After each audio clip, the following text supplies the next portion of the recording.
ก็ค่ะไม่สูงกันเนาะแต่ก็ขอบก็กันเนาะแล้วก็ขาจะต้องจอกันเนาะ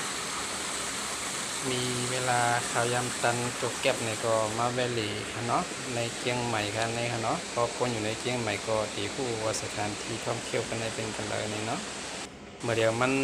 นาดีนะคะเนาะข้าวในข้าวกัดเนี่ยก็มันโปกัดแห้งตีค่ะเนาะสถานที่มันตึกคลองแก่ตึกคลองแค่มันค่ะเมื่อเดียวค่ะเนาะอันนี้เขาเรียกว่าน้ำตกห้วยแก้วค่ะเนาะเพราะว่าคนกรุงเทพเกิดไปกรุงเทพเขาพี่น้องไกลเอาเขาค่ะเนาะทำกันมาหลีกตัวเนาะธรรมชาติของเบื้องต้นบรรรักษาผืนดินผืนป่าของเพื่อนในซึ่งเวลาในที่เขามาถ่ายถ้ำในก็มันใจค่ะมาถ่ายเตโก้อะไรด้วยกันครับช่างภาพก็เป็นขาวถ่ายทางกล้วยค่ะเนาะก็ประมาณมีมือกองค่ะเนาะอันนี้ก็พอมาเวลีตั้งเชียงใหม่ก็ช่วงปีใหม่ก็ติดถึงเนาะเตโก้เขาที่ตั้งกรุงเทพถือว่าไอ้เชียงใหม่เป็นบะมาซื้อก็เพราะทันสถานที่นี่ก็มาซื้อก็ติดคนหน้าคนตาค่ะเนาะแต่ว่าคนต่างจังหวัดที่ทีมพบคนหน้าคนตาเนาะอันนี้ก็อันนี้แค่เป็นจุดแรกค่ะเนาะมันมีหลายจุดค่ะว่ามาแวะหรือมีข้าวยำตันอีกวัดเอามาฝากไปโก้เขาเนาะ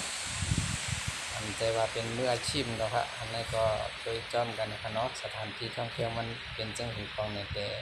นำในเป็นดินบรรลงเรียนค่ะเนาะแต่เรียนได้อยู่อีกเดจำตกมันจะในเป็นในตึงมาเลยมันเขียนป้ายติดเรือหามลงเรียนน้ำค่ะเนาะเพราะว่าน้ำมันคนเดียวน้ำป่าไปเลยค่ะเนาะอันนี้ค่ะเอาเรียนโทรศัพท์นะฮะมันมีประโยชน์ค่ะเนาะมันมีประโยชน์สำหรับผู้ก็ที่ว่าการเอาโคเรโรค่ะเนาะย้อนนั้นเลยนะพี่น้องเขามีโทรศัพท์ก็ให้หมดใจกันเนาะให้หมดใจหมดดื้อเลยเนี่ยมาป้องมาลากันนั้นก็อันก็ที่มันมังเจอมังคอมังกำติลาดมาในกันดาก็ไม่ผิดกฎหมายกันเนาะแต่ว่าภาษาอะไรความใจเขาเนี่ยเป็นไปผู้นำให้เลยเนี่ยย้อนนั้นเลยตึกเป็นก็ตึกบ่อยขึ้นในกันเนาะเพราะว่าตั้งในช่อง YouTube ว่า TikTok ว่า Facebook ซึ่งในค่ะเนาะมันถึงมีเจ้าหน้าที่เป็นควบคุมไปค่ะเนาะก็อย่าไปลืมค่ะเนาะแต่เขาสามารถเรียนปักลายในมันเอาจือเอาเสียงเข้ากับค่ะเนาะอันนี้ก็ฝากไว้เป็นข้อคิดเนาะอันนี้ก็เป็นสถานที่ท่องเที่ยวค่ะเนาะมาแวะเลยค่ะมาสูงค่ะก็ค่ะ